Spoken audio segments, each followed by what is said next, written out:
Dans ce chapitre, nous allons étudier le côté moléculaire de la matière colorée. La matière colorée est une substance responsable de la couleur. Les pigments et les colorants, d'origine naturelle, sont connus et utilisés depuis la préhistoire. Ils peuvent être issus de matières minérales, comme dans les peintures rupestres, ou issus de matières organiques, végétales ou animales, comme utilisés dans la peinture dès le Moyen Âge ou dans l'industrie textile. Les pigments se présentent le plus souvent sous forme de poudre, insoluble dans le milieu qu'ils colorent. Il est donc nécessaire d'utiliser un liant qui permette de maintenir le pigment dans le milieu à colorer sans qu'il y ait décantation. Les colorants, quant à eux, sont des espèces chimiques solubles dans le milieu qu'ils colorent. C'est notamment le cas des colorants alimentaires. Dès le milieu du XIXe siècle, les chimistes sont parvenus à synthétiser des espèces chimiques qui étaient jusqu'alors extraites de la nature. C'est le début de l'utilisation des matières colorées de synthèse. Les espèces chimiques ont des couleurs qui sont susceptibles de se modifier en fonction de différents paramètres, comme la température, la nature du solvant ou même le pH de la solution. Nous voyons ici les différentes teintes prises par le jus de chou rouge dans des solutions de pH variés. Voyons maintenant la relation entre structure moléculaire et couleur.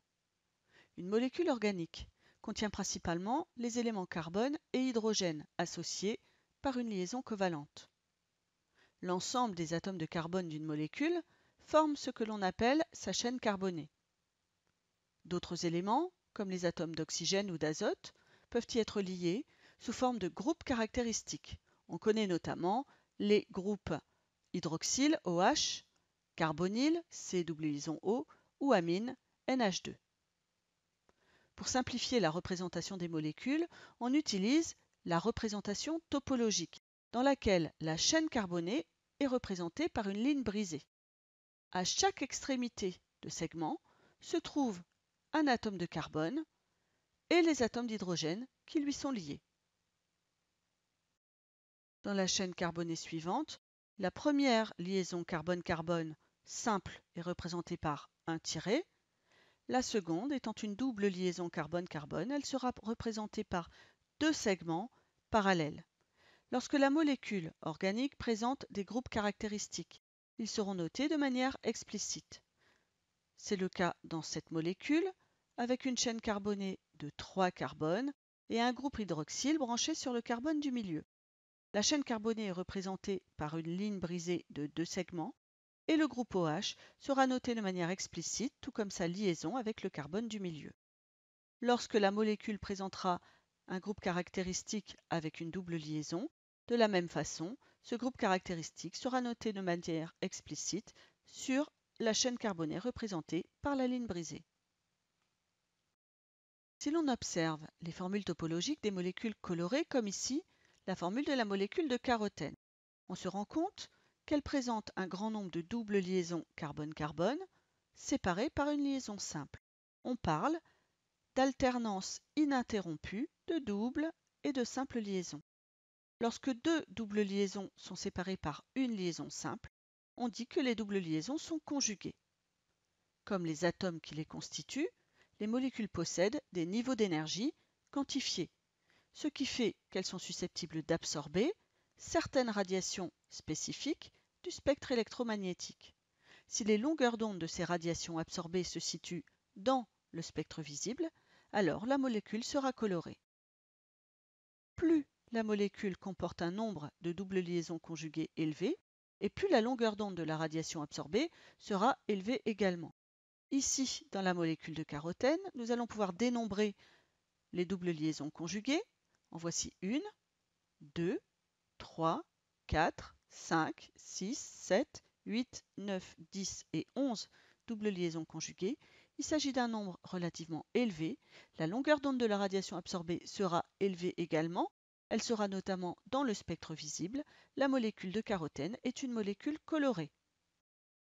Pour être colorée, une molécule doit comporter au moins 7 doubles liaisons conjuguées. En effet, voyons le cas du naphthalène. Il n'en comporte que 5, 1, 2, 3, 4 et 5. La radiation absorbée par le naphthalène a une longueur d'onde faible, trop petite pour faire partie du spectre du visible. La molécule est donc incolore. Dans le cas de l'anthracène maintenant, qui comporte 7 doubles liaisons conjuguées, 1, 2, 3, 4, 5, 6, 7. La longueur d'onde de la radiation absorbée est plus grande que celle absorbée par le naphtalène. Néanmoins, il s'agit d'une longueur d'onde relativement faible dans le spectre du visible, dans le domaine du violet-bleu. La couleur de la molécule sera donc complémentaire de celle des radiations absorbées. La molécule apparaîtra jaune pâle.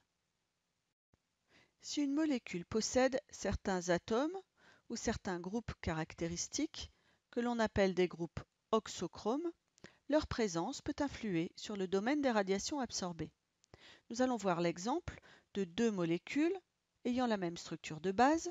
Cette structure de base est appelée un groupe chromophore.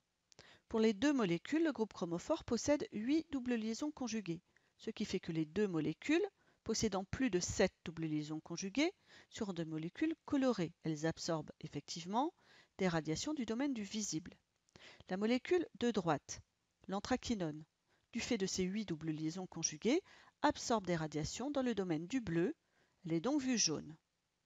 La molécule de gauche, en plus de son groupe chromophore, possède deux groupes oxochromes hydroxyle. La molécule est appelée l'alizarine.